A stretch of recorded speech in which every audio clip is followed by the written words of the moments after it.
the moment's near. Your voice is loud, it's crystal clear. Kiwi dreams and hopes collide. Choose the ones who stand with pride.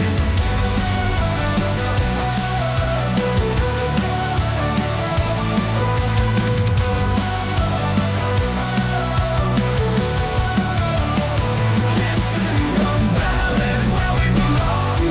Every vote builds a nation strong. Your council, your board, your mayor in line.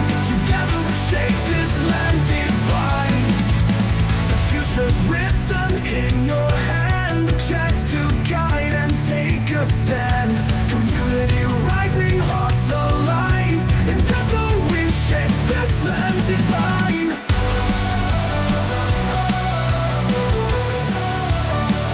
It's in the ballot we belong. Every vote builds a nation strong. Your council, your board, your mayor in line. Together we shape this land divine. There's a ocean in your hand, a chance to guide and take a stand. Community rising, hearts aligned.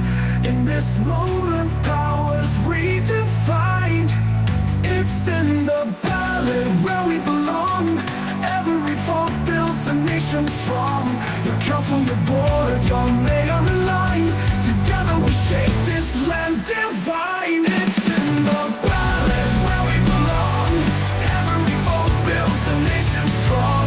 Your council, your board, your mayor in line. Together we shape this land divine.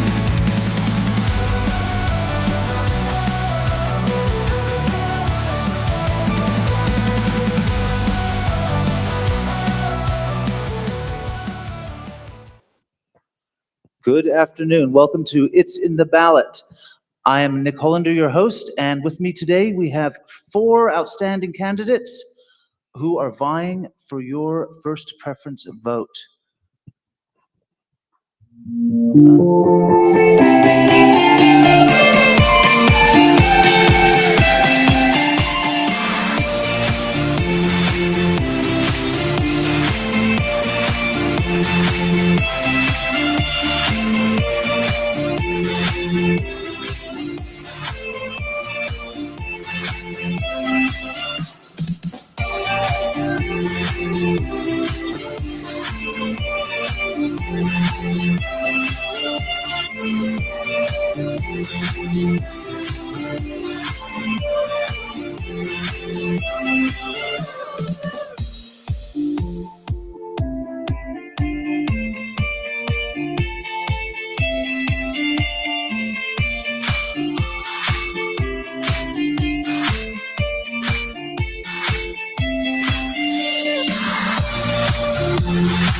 Welcome back. All right. So we're going to start off with opening statements, and using my random order generator, we will start with. No, it doesn't want to work. So we'll use my random order generator, and we'll start with Joan. Hi everyone, thank you for coming. I'm Zhong Shi, a single mom of 2 lovely children who call Wellington home. Because English is my third language, I will speak slowly so that you can understand me.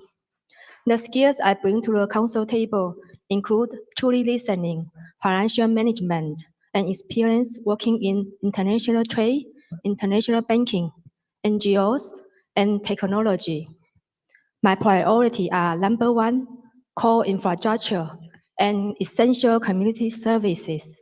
Number 2, affordable and reliable public transportation. Number 3, business-friendly environment.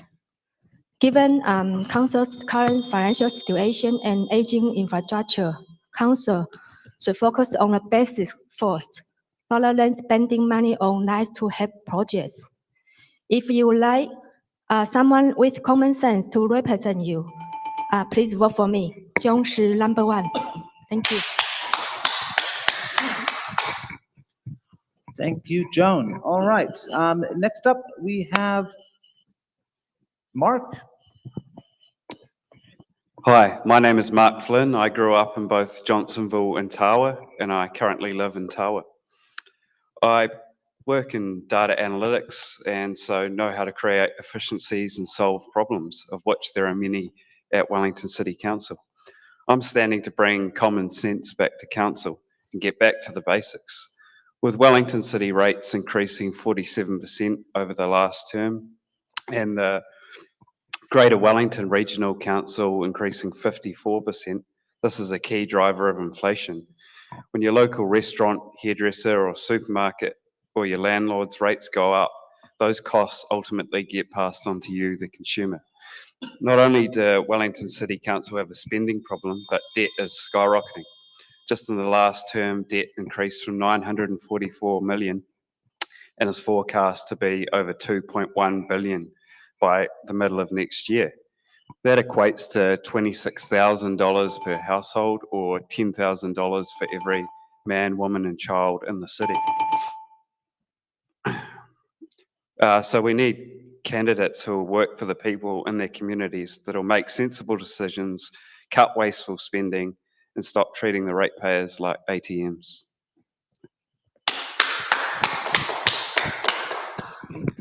Thank you, Mark. And Michael, not the Jeweler Hill. Yeah, Michael Hill, but I'm not the jeweler, but I certainly honour the man. Look, I am a candidate for the Northern Ward, and why a candidate?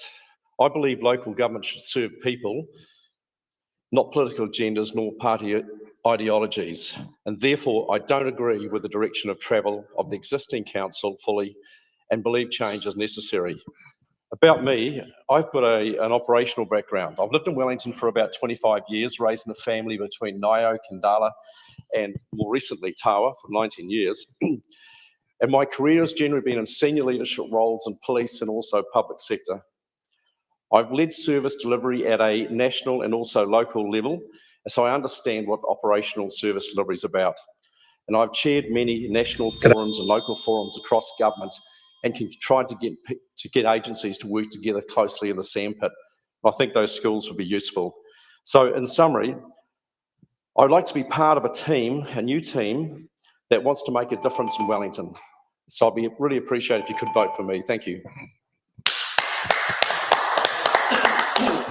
Thank you for that. And Tony.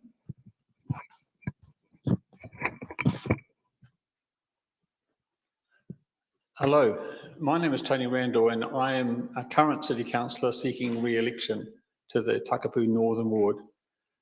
I've lived in Johnsonville for over 25 years and so I know the Northern Ward really well, and I chose last time to run for election and was elected as an independent, not party-aligned candidate.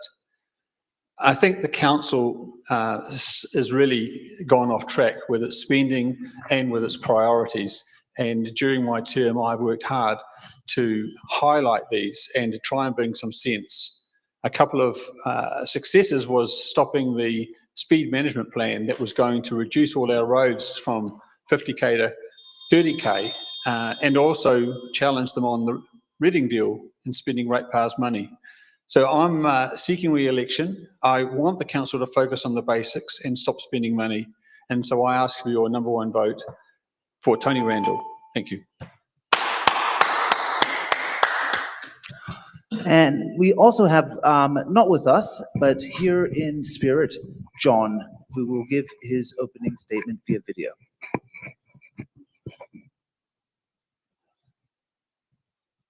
I hope. Good afternoon. I'm John Apenovich, current Wellington City Councillor. I've enjoyed my 3-year term and wish to stand again for the council. Therefore, I'd like you to vote 1 for John Apenovich. I've been Deputy Chair of the Finance Committee and also attended the Wellington NZ and Basin Reserve boards. I'm a chartered accountant with significant experience over 25 years and have worked with many entities within Wellington. I previously chaired the Macro-Hari Community Board for 6 years and enjoyed my time there, which enabled me to move forwards into council. I'm an independent individual and I'm standing under no particular party banner. Thank you once again, and I would like you to vote 1 for John Opanovich. Thank you, John. All right, we're going to move on to our box questions. But just before we do that, I will quickly explain for the candidates and the viewers at home how this works. Each candidate takes a turn choosing a box between 1 and 28 and gets 1 minute to answer the question inside. They also have 2 butt-in cards and 1 defer card. Virtual, I keep count of them. If a candidate wants to answer a question that another candidate has chosen, they hold up their hand, and after the question has finished being answered, they get 1 minute to answer it as well. If a candidate gets a question they do not want to answer, they may use their defer card and choose another candidate to answer it. All right, so let's start off with a random order, and Mark, you get to choose first. I'll just choose a letter. 1 to 28. 1 to 28. I'll go 7. 7. All right, we have N for Nick. Is that all right? Yeah, we'll go with that. Or November. November. Yeah, N for November. So, how do you balance the need for better roading with investment in cycleways and walking connections? We need to stop the war on cars, fix the roads first. Roads are critical for families that depend on them. Cycleways and walkways should be cost effective, targeting high use areas like the one from Tawa to Pororoa, which is well used and doesn't take up roads, space or car parks. All right, next up, Michael. Oh, you can have mine. You can have mine. Jane, Tony. There you go. Oh, sorry, I forgot to count it there. My mistake. Okay, that is quite all right. 13. 13. 13, all right. We have G for golf. G for golf. What will you do to make council decisions more transparent and accessible for residents in the Takapū Northern General Ward? Yeah, well, firstly, I agree in full transparency of minutes of council. If they're available under the Official Information Act, it should be available where they are. I'd also want to make sure that we have right engagement process to get the voice of the customer into the council, and we'd want to have an opportunity to post the information to specified channels arranged through that through a medium. I'd also want to discuss, whenever I had the opportunity, with key people and groups within the ward, the goings-on from the council. I'd certainly be going to the organised committees like the Residents Association, ratepayers, whatever, and giving them a summary of where the council's sitting with their decision and also the direction of travel, and take that feedback back into the council. Thank you. All right, next up we have Tony. Thank you. Could I have number 20? Thank you. Yes, you can.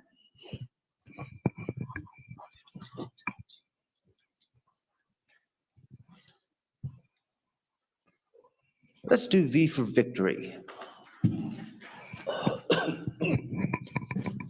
All right, how will you ensure affordable housing options while maintaining community character? Housing in Wellington is probably the biggest single major issue, housing affordability. And it's got to the point where we're simply not building the houses, and people are moving out, especially families. getting housing affordability right, I think, is partly been about the economy and rising building costs and rising regulations. It's also, though, been about council planning rules. And I think the biggest mistake the council has made is to have a fixed urban boundary, which prohibits the rezoning of rural land that's actually inside the city to become residential land. This means that whatever residential land is already zoned has been land banked by a couple of monopoly owners, and they just build houses to their extent. In terms of getting the balance right, I think the council needs to relax the regulations around the land around our city, and that will drive lower house prices and affordability across the whole area. Thank you for that. All right, next, Joan.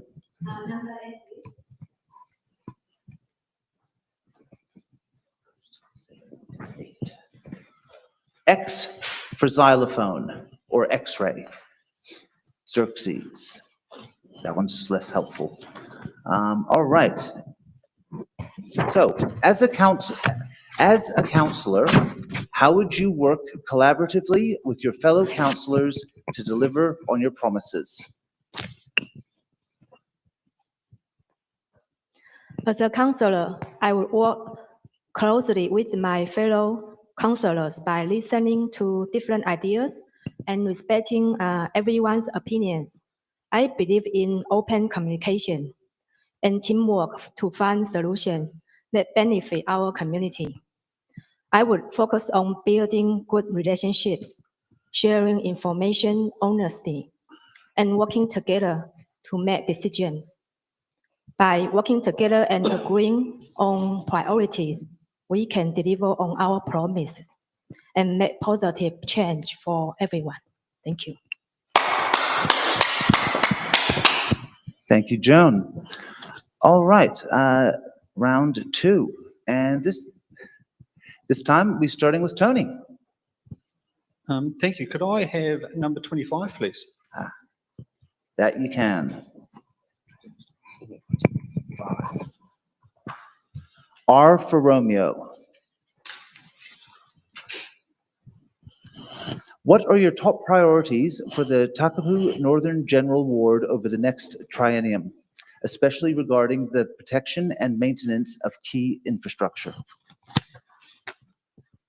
Yes, I've worked as a councillor and got a good understanding of Takapū Northern Ward needs, including its infrastructure. The top 3 priorities I would have are to support the infrastructure needs to support the flooding, especially the water infrastructure. Tawa and Johnsonville both face significant investments to deal with the flooding, and there's also fresh water pipes to be dealt with. Secondly, I would support the facility shortfalls. We know that the biggest shortfall in the whole region is a lack of indoor recreational space in North Wellington. And so I've been supporting strongly the need for an indoor rec centre near Johnsonville, a significant one. And the community facilities in both Churton Park and Tawa are totally inadequate and need to be relooked at. Lastly, though, I think we need to focus on the wider spending of the council. A lot of money comes from the Northern Ward and it's spent in the CBD. And so I want to get us to focus on the basics, and that will help. Thank you, Tony. All right, Michael. Number 3. Number 3. Now, we had this last night, so I'm going to do W for Wellington. You'll have to watch last night's show to... So it said, what experience did you bring to sound financial management? That is correct. So what experience or skills do you bring to ensure sound financial governance and decision-making? Gosh, I guess I've got a master's in business, and I've run a number of national budgets, quite reasonable budgets. So I understand how to keep things on track, and I understand how to read a balance sheet. I've worked on a number of governance boards in government, including IT governance boards right across government. And I've also worked on governance boards in gambling for Australia and New Zealand in terms of how they would move forward in regulation. My decision-making accountabilities have been quite significant in terms of the outcomes that have had to be delivered. And I'm very careful to engage with the right people and to get the right input and the right information before I make a call that's going to impact significantly on anyone in the community. So I think I've got the capabilities and I've got the knowledge and I've got the operational know-how, and I can bring all that together with governance to help out Wellington. Thank you, Michael. Can I butt in? Yes, you can. Joan has a button. I grew up in a family involved a business and help my parents from a young age. Through this experience, I learned their skills in financial management and decision making. I later earned a bachelor's degree in international economics and trade and a master's degree in professional accounting. I have worked in international trade and banking, gained a valuable experience in managing budgets and making careful financial decisions. I understand how to plan for long-term costs, prioritize spending, and find ways to save money. I also know how to work with others to make transparent decisions and ensure funds are used wisely. My skills help me make responsible choices that benefit the community now and in the future. Thank you. Thank you, Joan. All right, and Joan, it is your turn. Number 6, please. Number 6.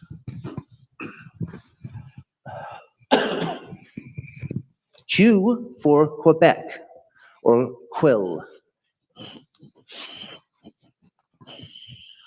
What is your approach to housing intensification under the district plan in the Takapū Northern General Ward suburbs? I support housing intensification where it makes sense, close to transport hubs, schools, and services. So growth is sustainable and well connected, but it must come with the right infrastructure. Water, transport, and community facilities must keep pace with new housing.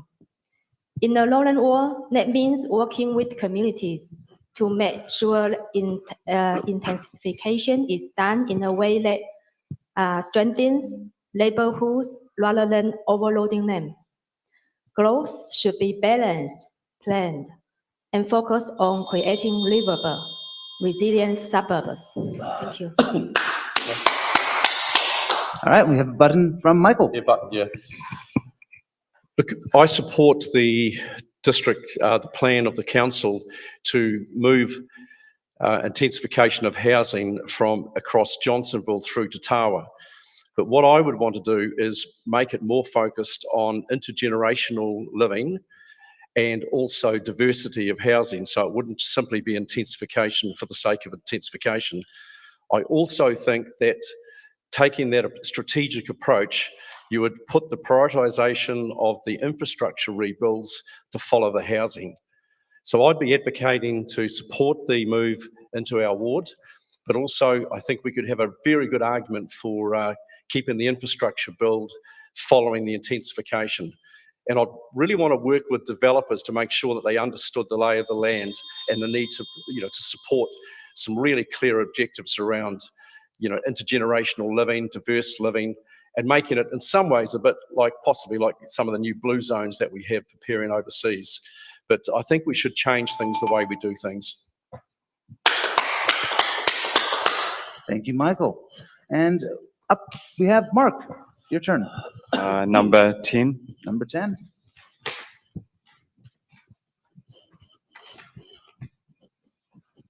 D for Delta. How willing are you to work with local hapu and iwi at a councillor level? I'll work with anyone who wants to improve outcomes for our community. That includes local hapu and iwi, community groups and residents. What matters is practical solutions and fairness for everyone, not race-based privilege. Thank you. Thank you very much. All right, next round. We have Michael. You're up. What number we put to? Number 21 or We go up to 28. 21? Okay, 21. 21 is good. 21 is good. L for Lima. Alpha Lima. What are your priorities for improving public transport reliability and frequency for Takapū Northern General Ward commuters? For this, I'd really have to understand the viewpoint of the consumers about what needs to be done. I wouldn't want to make a central call on that without understanding what the needs were along the track. I guess I'd try and get stakeholders along that transport corridor and ask them how they could improve and what was needed in terms of improving that corridor, improving reliability and frequency. I wouldn't want to guess. Why would you want to guess something like that? And I feel that often these big decisions are made by people in the centre guessing what people want. So for me, it's about that real depth of engagement, understanding the issue and providing a solution that works for the people, and then look at how that operates in terms of financial viability. Thank you. And we have a button from Tony. Yes, public transport is a key focus for me, even though it's the regional council that runs the public transport service. Look, as your councillor, I've worked with communities and we have had some success. In Tawa, we ran an on-demand bus service for a while, but it didn't attract government subsidies, so it had to regress back to a very poor hourly bus service, which is unfortunate. But we have had success in Johnsonville. And working with the Johnsonville Community Association, I have helped get the community to stand up and deal with the problem of the Moorfield Road bus stop. The regional council has come to the party and it's now in their long-term plan to build an off-the-road integrated bus hub next to the railway station. It's a $13 million investment that's in their long-term plan now, thanks to the championing of the community and the councillor together. So we can work together and get some success. Thanks. Thank you, Tony. All right, Joan, your turn. Can I have number 16? Yes, you can.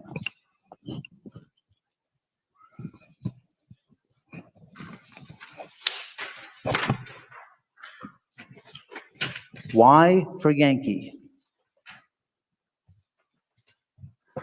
What steps will you take to protect green spaces at the local and the local environment as development expands?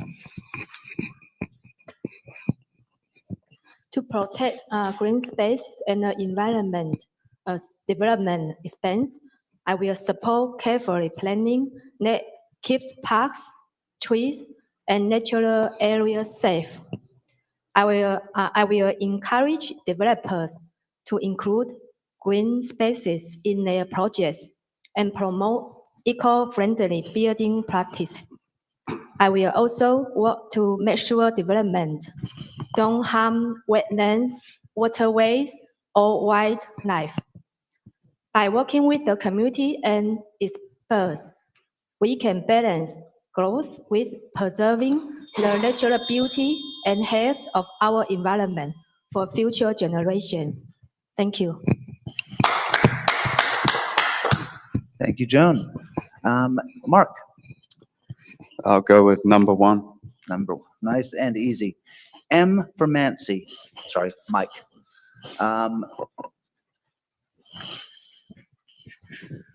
Okay. Do you support reviewing council's spending priorities before turning to further interest rate increases? Sorry. Absolutely. Rates should be the last resort, not the first. I would demand a full review of council spending to eliminate waste, example, excessive consultants, low priority projects like aesthetic upgrades. Only after cutting inefficiencies should rates be considered, ensuring residents aren't burdened unnecessarily. We've seen the council consistently give double-digit rate increases over the last probably 5 years and 50% over the last 3 years. So yeah, we need to put a stop to that and have some sensible spending. Thank you, Mark. Tony. Oh, okay. All right. We have a button from Tony.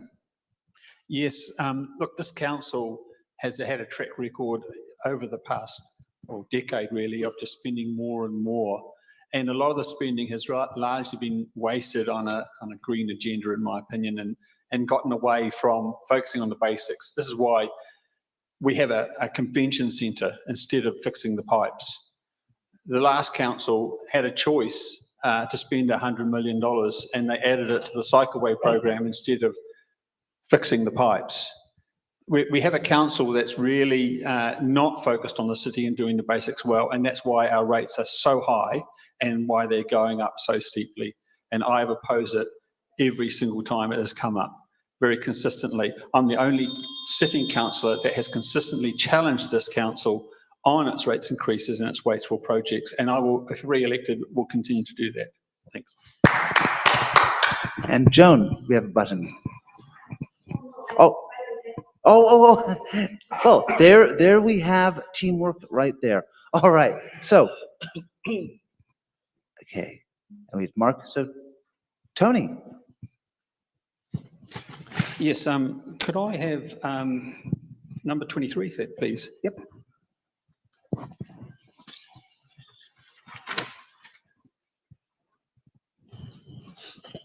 We have P for Panama. What role should council play in protecting natural areas and biodiversity while still supporting economic growth? Look, the council has a very important role in supporting natural areas, and it's got a lot of legislative requirements through, for example, the designation of significant natural areas. There is also a lot of enthusiasm across the council, across the city, for protecting the environment, and we've seen initiatives such as Pest-Free Wellington, Capital Kiwi. We are an ecologically sensitive city, and we are known for it across the world. I will continue to support the council's measures, but we need to also make sure they're balanced, because sometimes when housing is trying to be developed, the ecological issue has gotten in the way. I've talked to multiple developers who had their costs increased because a couple of skinks have been found, literally. And this really is what the problem is. Getting the balance right between ecology and economic growth is difficult, but this council sometimes goes over the top with the ecological side, and so we need to return to pragmatic balance. Thanks. All right, next round. And we are starting with Tony. 3 in a row, I'm doing good. Could I have number 14, please? You can.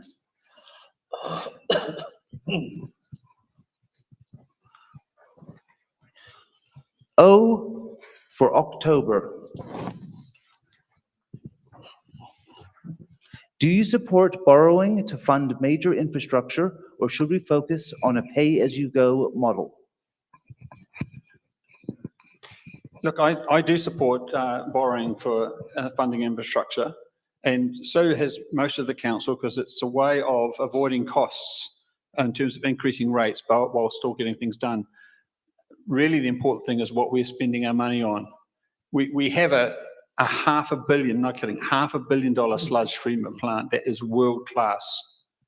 But my research shows that we could have built an adequate facility for less than the tenth of that price. Okay, so we need to make the right priorities, but also we need to stay away from the gold-plated perfect solution when the priority should be a good enough solution. So yes, we should borrow for major infrastructure. Pay-as-you-go burdens the current ratepayer for future benefit.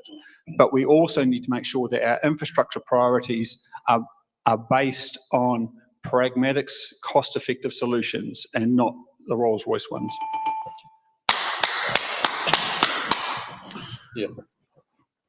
Yeah, I'm not too sure about this continued borrowing cycle. I note for every dollar of ratepayers' money, we have $1.67 of debt, and that's got to stop somewhere. My view is that the operational and infrastructure costs need to be gone through like a dose of salts. We need to review expenditure at every level in the council and find out where there's savings. Now, I've had quite a bit of experience in doing regulatory reviews for government, and I've always found things that aren't right. And I, as a small-time developer, I would have cherished the opportunity to go through the regulatory process from council through to Wellington Water and all the wastage that's been put into that, even in that process. The amount of money that I had to spend on environmental scientists to tell the same things and then get it reviewed by the Wellington Water, it's ridiculous. It's the cost structure of the council that needs to be reviewed before we start borrowing more money. I don't want that figure to go up to 168%. Council's talking about taking it to 220. It's not okay. And we've a button from Mark. Yeah, so I prefer the pay-as-you-go model to avoid debt that burdens future ratepayers. So we're currently heading towards 2.1 billion in debt, and the interest on that alone is about $2 million a week. So we just can't justify that. But borrowing is justified for the critical infrastructure like water and pipes with clear repayment plans, private partnerships to share the costs, ensuring fiscal responsibility. Thank you. Thank you for that, Mark. All right, Joan. 18, please.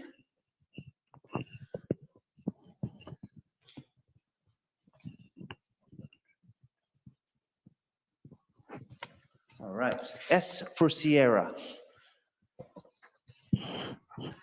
How will you ensure the Takapū Northern General Ward is climate resilient, particularly regarding flooding and extreme weather events?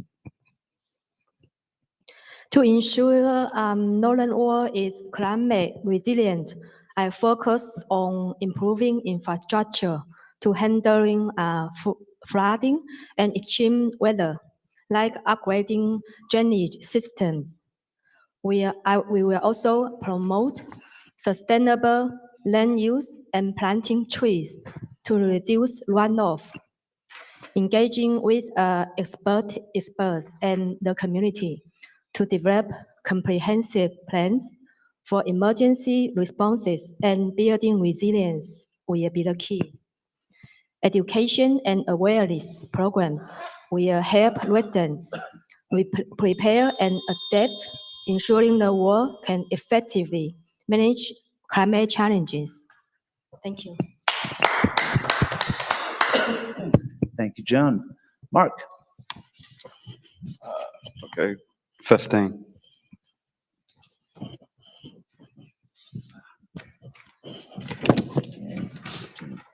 We have AA for acetic anhydride. And what is the biggest challenge facing the Takapū Northern General Ward? I believe the biggest challenge is balancing housing growth with strained infrastructure, water, roads, and stormwater. Without developer-funded upgrades and prioritised spending, services risk collapse, driving up rates. My solution is fiscal discipline and targeted investment. Thank you, Mark. Michael. Gosh, why don't I pick number 20? Hopefully it's a Patsy question, but No. Let's see what we get, yeah? that's some good questions. I for indigo. Okay, how can the council contribute to civil defense and emergency management in the Takapū Northern General Ward? Well, I can put on a hat here because I've quite a bit of experience in this area. I hold an international qualification in management of disasters and civil emergencies, and I'm quite passionate in this area. How can they contribute? I think the basic structure for McDem is at a upper level is pretty good, but what's missing is down at the ground level from the community board and community level. And I think there needs to be an investment in getting communities connected by active engagement into keeping safe at home, keeping safe in emergencies, and building resilience at the ground level. I think that's the priority, and I'd really like to be part of that, part of any team that's going to try and make that community more resilient and educate them on what they can do at home. Thank you, Michael. And let me see, we have, next one, sorry, loading, Tony. Yes, thanks. Can I have number 9?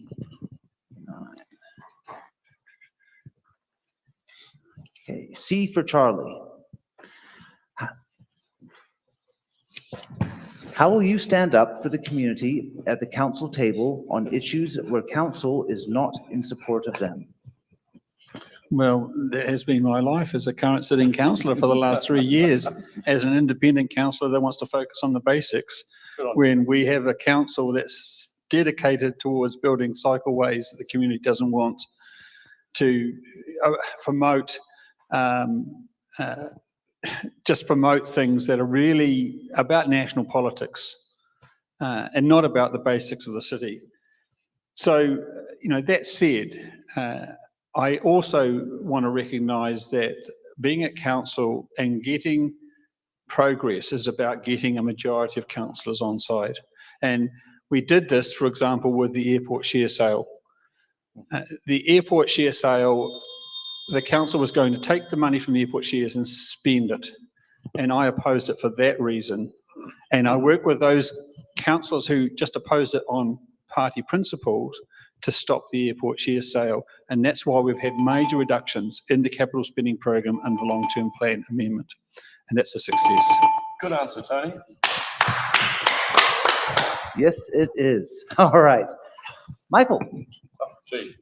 What, sweet 16, is it gone? Or? well, I can give you the closest one. Okay, well, 16 or 17? Yeah. 15 or 17. 15 or 17? E for Echo. How will you balance key local projects, including community amenities, with fiscally responsible budgeting? That's a good question, isn't it? I think it all comes down to prioritisation. And prioritisation is based on the community's perspective of what's important to them. So I wouldn't want to be looking at projects from a top-end level based just on people's perspective at the table about what's important. I'd want to know clearly from a community's perspective what's important, and then look at the prioritisation based on that first. In terms of responsible budgeting, I like to point that Mark made a short time ago when he dropped the business, public and business partnering. I think there's a big avenue to explore here with council about business-public partnerships. And I think that comes all into the mix about how to be fiscally responsible, how to move forward, and how to make good decisions around community priorities. Thank you, Michael. All right, Joan. 28, please. Nice and easy. I know exactly where that is in the pile. And we have J for Joan. In what ways will you foster accountability, such as regular updates or community reporting for local projects and budgets? Accountability is central to how I want council to operate. If elected, I will push for regular public reporting on local projects and budgets, clear updates that residents can easily access online and through community meetings. I also support publishing plain language summaries so everyone, not just policy experts, can understand where money is going. For large projects, I would like to see milestone updates shared quarterly with opportunities for the community to ask questions and give feedback. By making communication two-way and transparent, we can rebuild trust and ensure people see real value from every dollar spent. Thank you. Thank you, Joan. Mark. 27. Z for Zachariah, or Zebra. What are your thoughts on rates capping? Yeah, I strongly support rates capping to protect residents from unaffordable increases. I'll push for a cap tied to inflation, forcing council to cut waste and excessive borrowing, and instead prioritise essentials like infrastructure projects over wasteful projects like the Golden Mile, where that's blown out to, I think it's 116 million. Yeah, and by capping rates, we've seen it done in overseas, like in Australia, and it keeps the rates down. And there's been a lot of wasteful projects like the sludge minimisation that Tony mentioned, $500 million. That's just crazy. And I think it's all over probably saving a bit of carbon dioxide, which is 0.04% of the atmosphere. And New Zealand's contribution is a fifth of that. And well, the human input's 3 to 4%. So, yeah. Negligible numbers. All right, thank you, Mark. And next round. Mark. It's 26 available. H for hotel.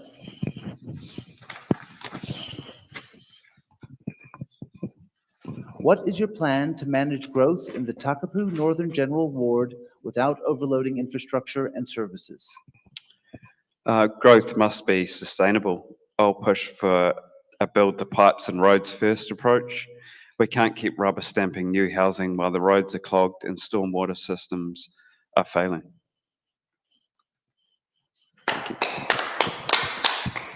Thank you, Mark. Tony.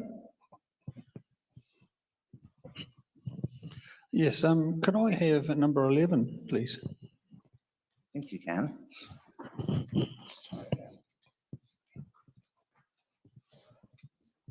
Wow, you guys have gotten through these pretty quick. Okay, and K for kilo. All right. How will you ensure water, transport, and community facilities keep pace with new housing developments? Look, getting the balance right with these big investments is very hard work, and it seems that the council has partly failed in this. I think there's two key things. First of all, to work with the developers and work with the development contributions. One of the hidden stories, success stories of the developments in Churton Park is that the developer pays for the infrastructure, and then as part of buying the house, you pay for the infrastructure of the roads. Winchester Drive was built by the developer and handed to the council for free, essentially. But that's the mix that we need to get right. But we also need to, as I said, open up new areas, because our land is far too expensive and we don't want people having to move to Levin to get a cheap, affordable house. So that's also a key element of getting the balance right, of getting the planning such that we have more land and that land is properly infrastructured, if that's a verb. And we have a button from Michael. We have a bus. Oh, look, I agree with Tony on that. Look, as a small-time developer, I've known what it's like to put in all the infrastructure, pay the development contributions, and then plug a beautiful big system into a pokey little crumbling pipe. And I know twice a year our place acts as the backfill for the sewage for all up on the northeast of Tawa, and then I have to get Wellington water around to clear that out. And the other issue is that we've got to make sure that the council puts in the right infrastructure. Look, I was forced into put in leaky water, tobies and sluice valves that have all packed up within 3 years. And I was wasting, without being able to get a repair for it, over 20,000 litres a day, because the council had mandated these stupid things and mandated their implementation. So basically what I said before is we've got to have the infrastructure working with the developers, like as Tony has said, and make sure that that follows that pattern with development. Thank you. And you had two, but I'll count that as your defer. Who's it? Me? No. Okay. It is, sorry. Yes, Michael? 5, the age of my granddaughter's just turned a couple of days ago. I wish she was watching. She Could can she watch can later. watch? She can watch later. You can Okay. show her granddad. Okay. B for Bravo. B for Bravo. Okay, we have, Oh, how would you stand up for your community interests if it differs from your own position?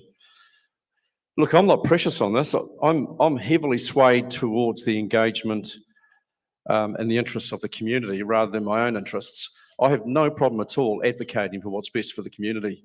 And even if I've got to take a couple of knocks myself and my pride, I've got no problem with that.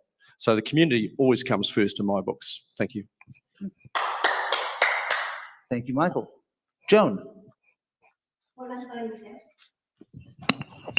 what number would you like? 26. I'll give you the closest one to that. Okay. Yeah. We go down a step. A for Alpha. Do you support political party endorsement of local government candidates? I believe local government should remain focused on serving communities rather than political parties. While a political party endorsement can bring resources, it often creates division and shifts the focus away from local needs.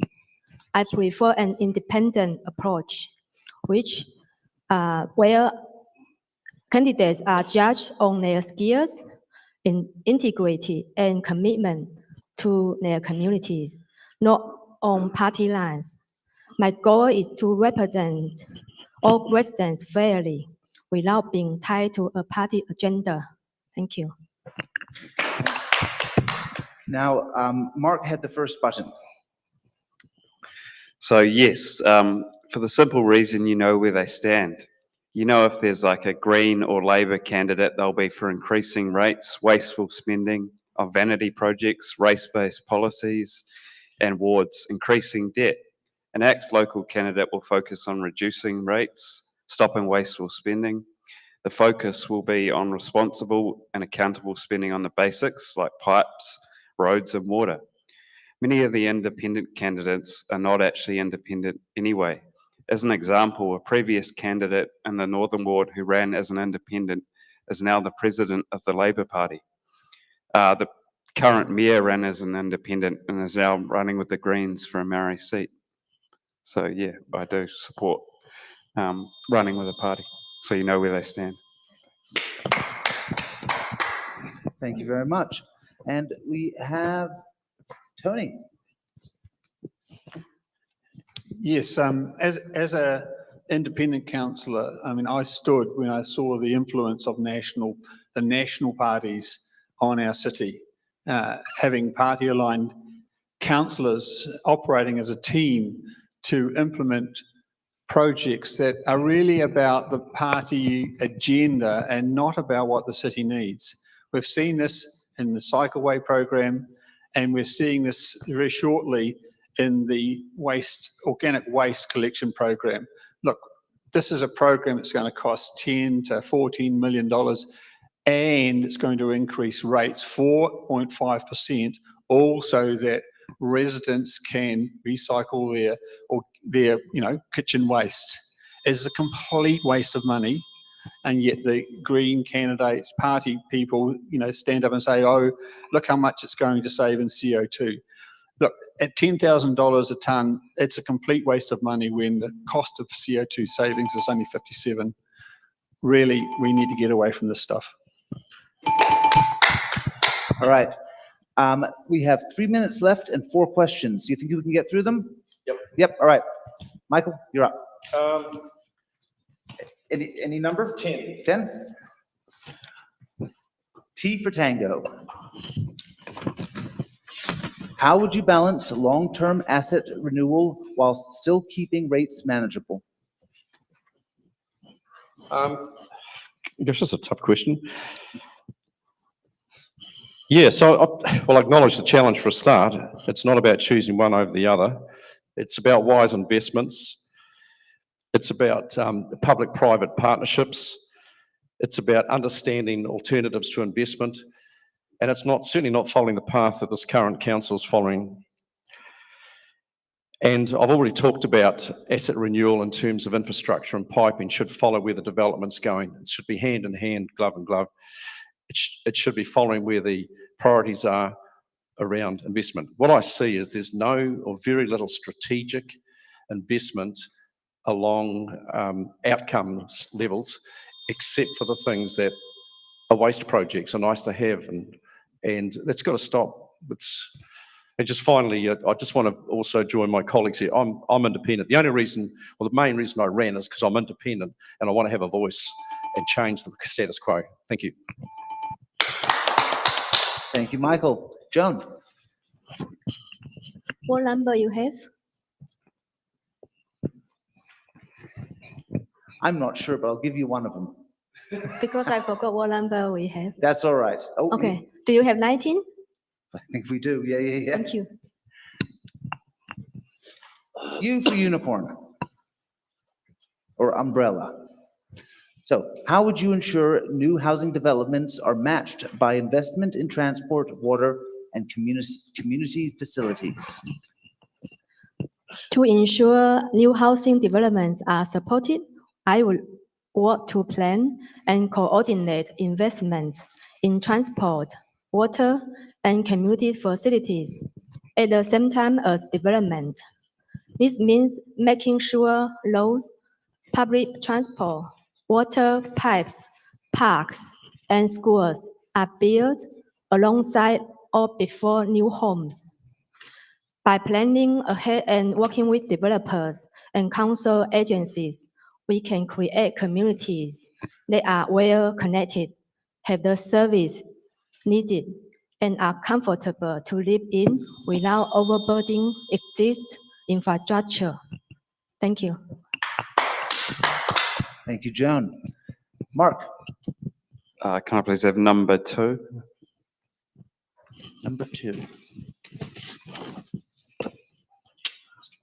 AB for Alpha Bravo.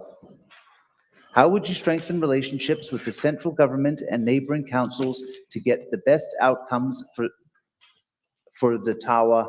Oh, that's another one That's not what I've got. Oh. Okay, so the question is, how will you ensure Takapū Northern General Ward is time resilient, particularly regarding flooding and extreme weather events? Is that better? Yep, I think that's the same as a previous question, similar.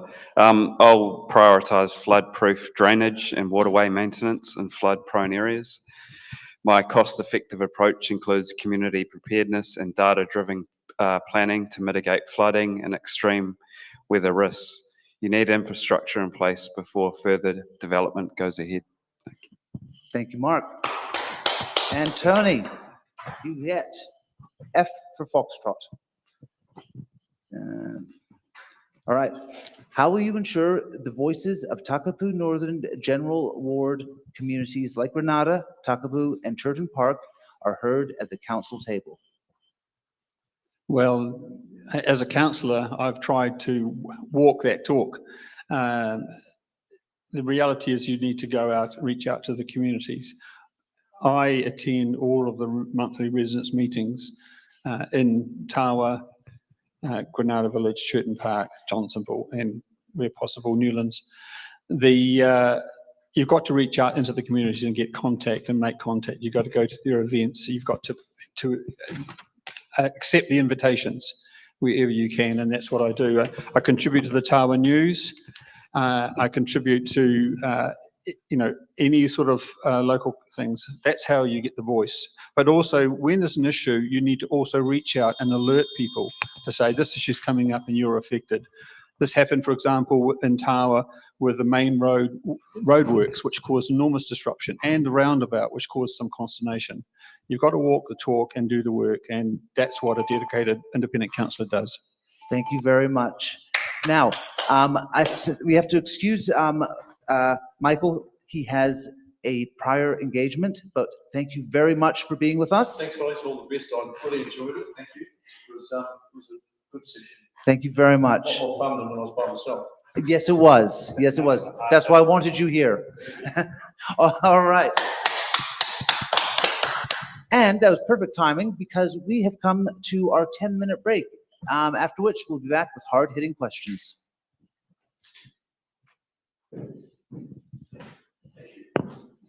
Nice meeting you. Are we clear?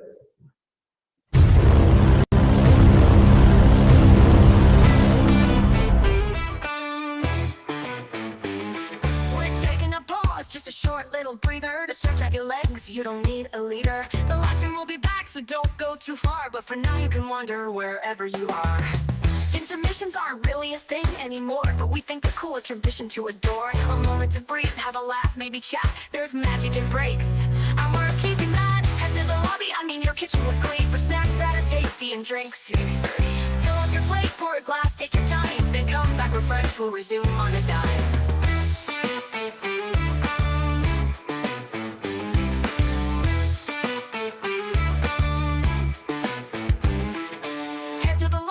Your kitchen with glee, for snacks that are tasty and drinks. Maybe 3. Fill up your plate, pour a glass, take your time, then come back refreshed. We'll resume on a dime.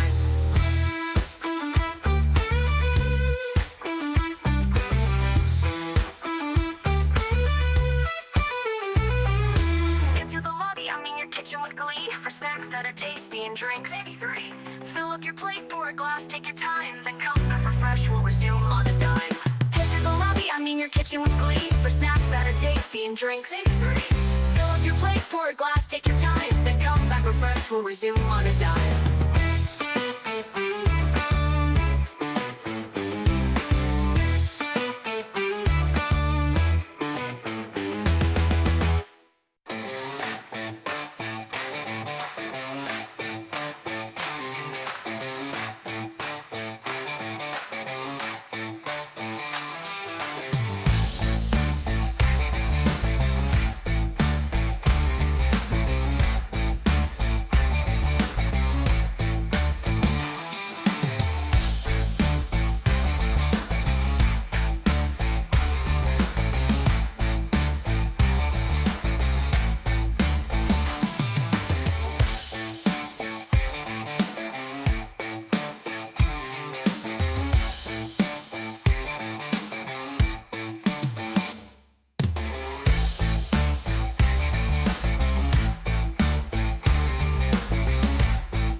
out your legs, you don't need a leader. The live stream will be back, so don't go too far. But for now you can wander wherever you are.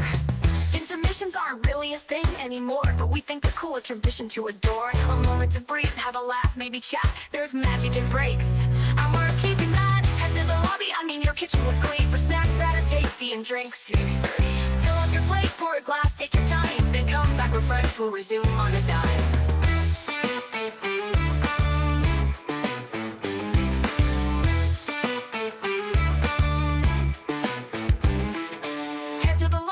Your kitchen with glee, for snacks that are tasty and drinks. Maybe 3. Fill up your plate, pour a glass, take your time, then come back refreshed, we'll resume on a dime.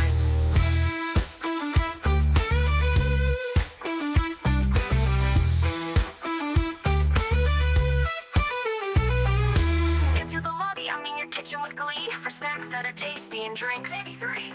Fill up your plate, pour a glass, take your time, then come back refreshed, we'll resume on a dime. I mean your kitchen with glee, for snacks that are tasty and drinks. Fill up your plate, pour a glass, take your time, then come back refreshed, we'll resume on a dime.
shit, don't panic, but it's almost time to get back to the show. The candidates have stretched their legs, been partying, taking a break. Cause there's still hard-hitting questions, closing statements and stuff you wanna know. So grab those snacks for the answers and prep for decisions you need to make.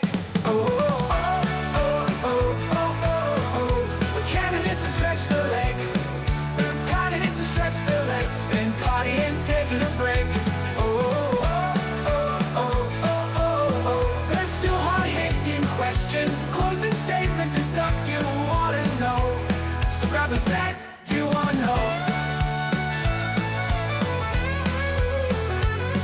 So grab those snacks, get the answers and prep for decisions you need to make. Oh, oh, oh.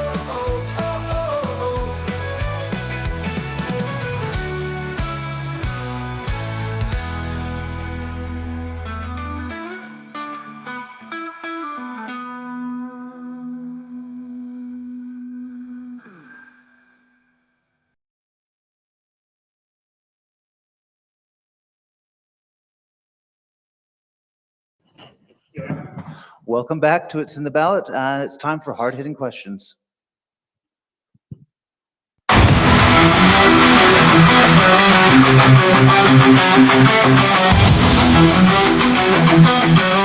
Hard-hitting questions. We're not gonna need to put in one type of question, because every candidate has to answer the hard-hitting questions.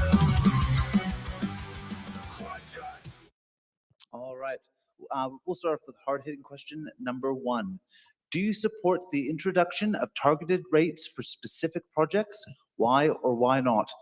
And Mike, nope. Joan, you are first. Yes, I support target rates for specific projects because they allow us to fund important improvements that benefit particular area or issues. This way, those who directly benefit from a project, like a new park or local road, help pay for it. It makes funding fairer and ensures the community's money is spent on priorities that matter most to residents. However, I believe it's important to be transparent and careful so that target rates are used responsibly. Thank you. Thank you, Joan. And John, we're going to insert your video. Okay, so until then, how is everyone?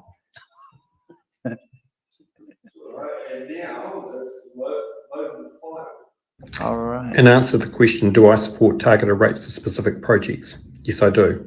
I've seen it within Wellington that there are very few specific targeted rates, and there should be more. In Auckland, for example, they have at least 16 targeted rates. In Wellington, the only one that I'm fully aware of, which is most recent, is the Stadium Trust and payments for that. I think it would be quite useful for people who utilise specific actions or events to actually pay directly for them and take less of a burden off the general ratepayers. Thank you. Thank you, John. All right, next up, Mark. I oppose targeted rates unless they're clearly justified and community approved via consultation. They risk becoming a backdoor for rate hikes without accountability. Essential projects should be funded by cutting waste, not new levies. So you have seen plenty of examples of how the council wasted money, $2.1 million on flashy light-up toilets in Taranaki Street. They've got an organic waste collection coming up, which is, I think, going to cost $30-odd million over the next few years. The town hall budget blowout went from like 40 million to I think $329 million. Yeah, so there's multiple examples of that. So they just need to cut that waste and not start trying to bring in more wealth taxes.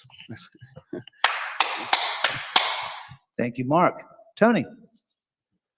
Yes, I do support targeted rates, and Wellington City Council has a number of them. The one that I think has been very, very effective is the targeted rates that supports the business improvement districts in many of the suburbs, including Tawa and Johnsonville. And those have enabled the local community to coordinate and become more effective from a business perspective in working with the council and improving their own community.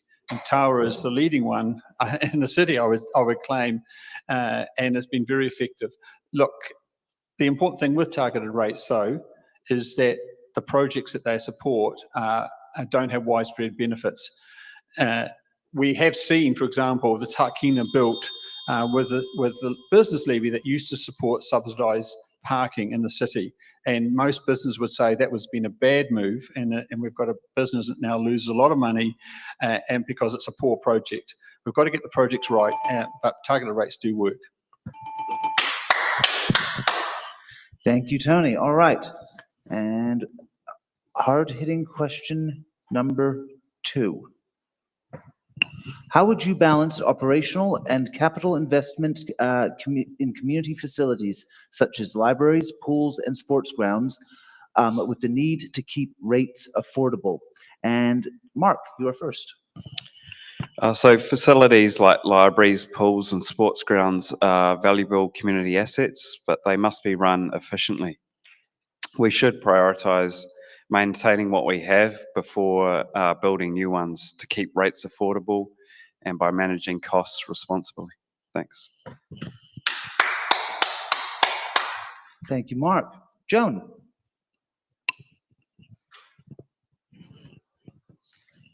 To balance operating costs and investing in community facilities like libraries, pools, and sports grounds while keeping rates affordable, I would prioritize spending on upgrades that are essential and most used.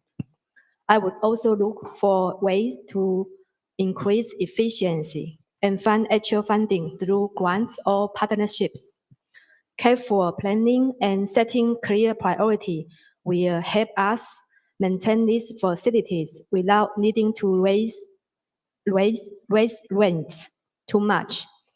The goal is to keep our community facilities good and accessible for everyone without making rates unaffordable. Thank you. Thank you, Joan. And we have John. You're up.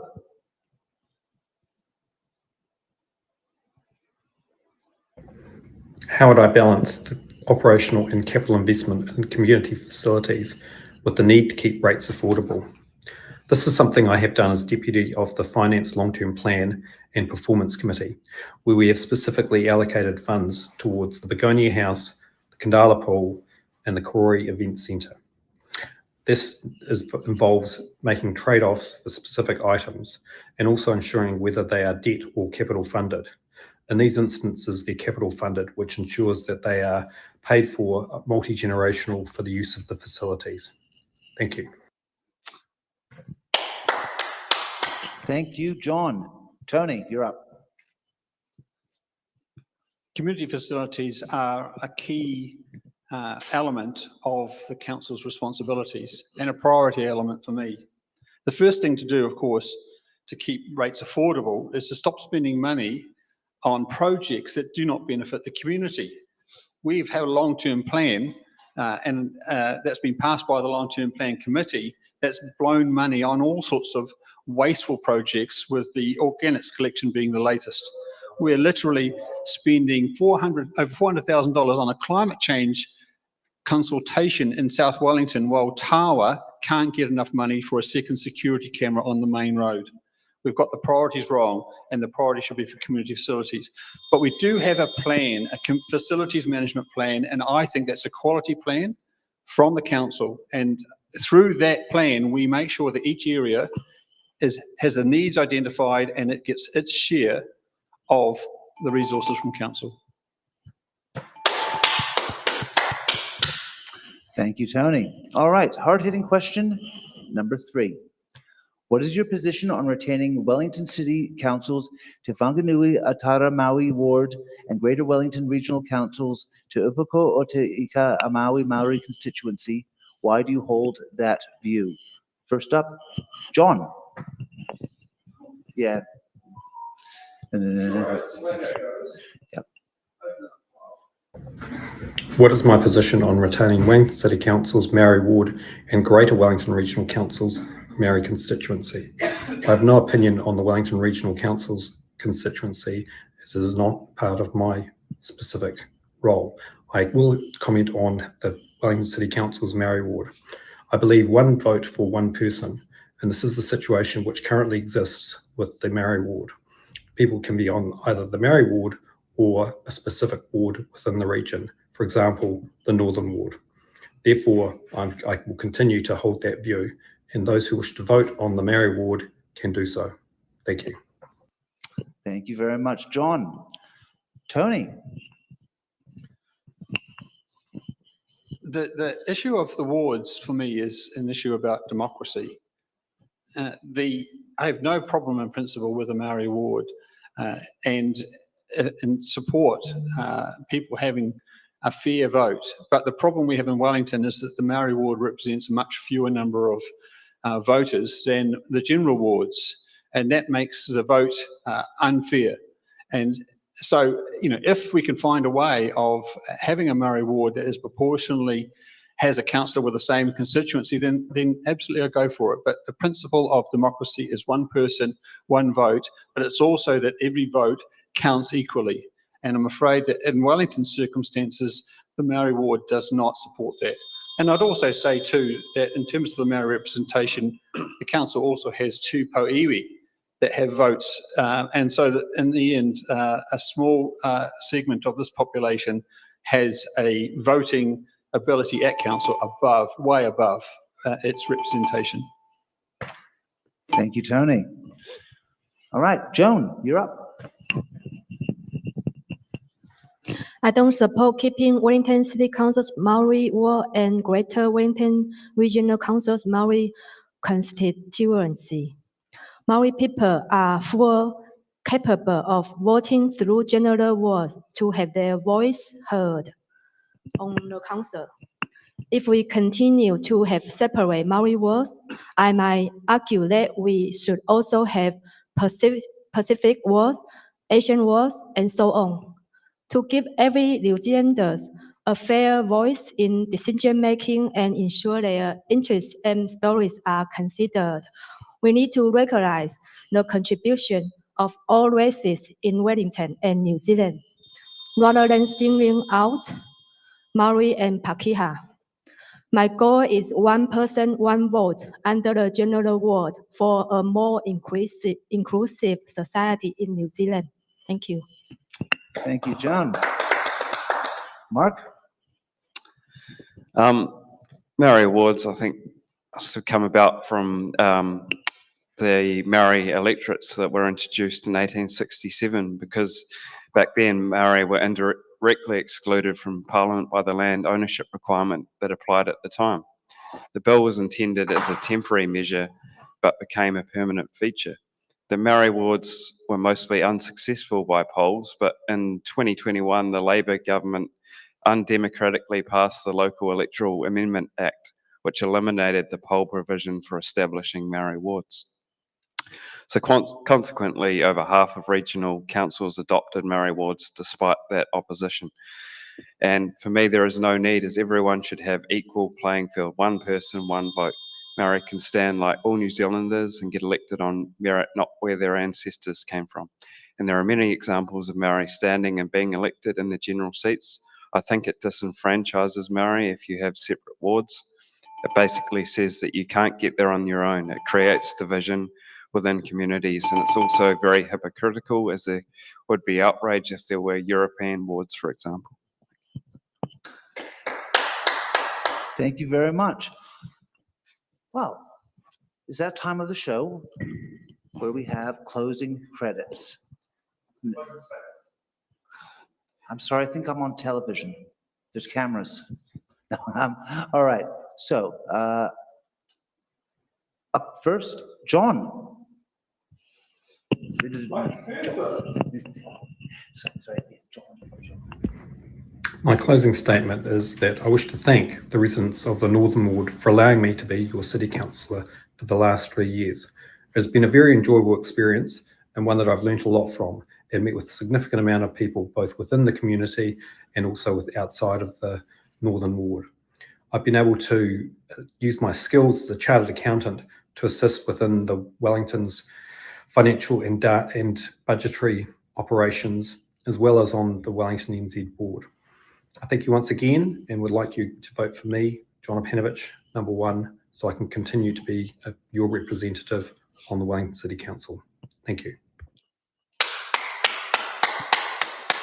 Thank you, John. Mark? There's a great quote often attributed to Albert Einstein.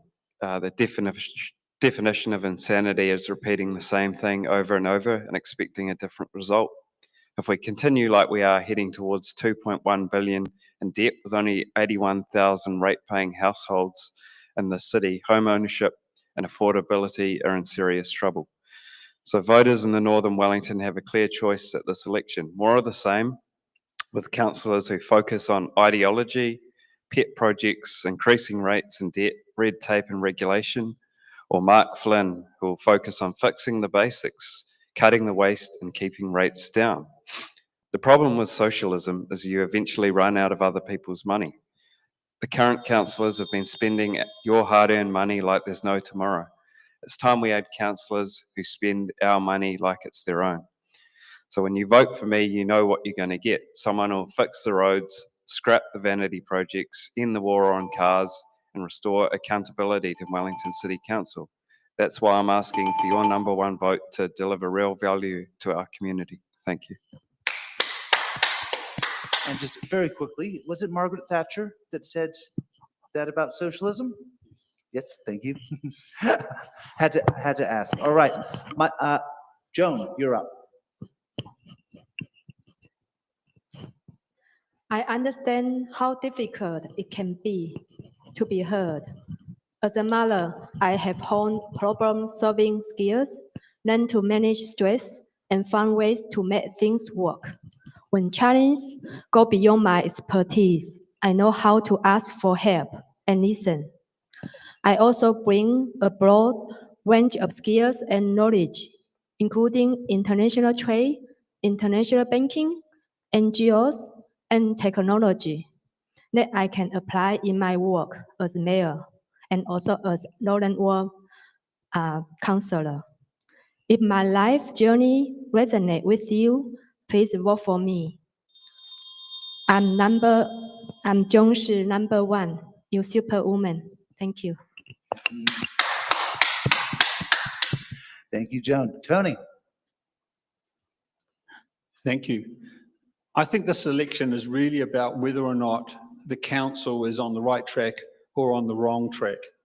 Whether the council's direction towards transforming the city to a donut cycleway, high-density city is the right way to do it, or whether the council has to cut back its spending to meet the economic times and make some hard decisions about focusing on the basics.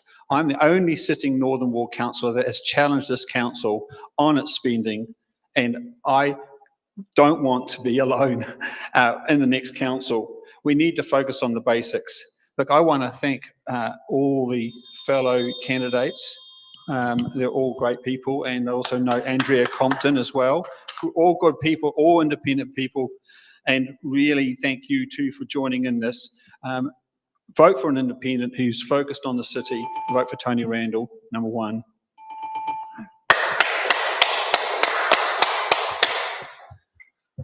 All right, there you have it. We have 4 amazing candidates. Well, we had 5 amazing candidates that showed up, and 1 who at least sent in their views on these questions.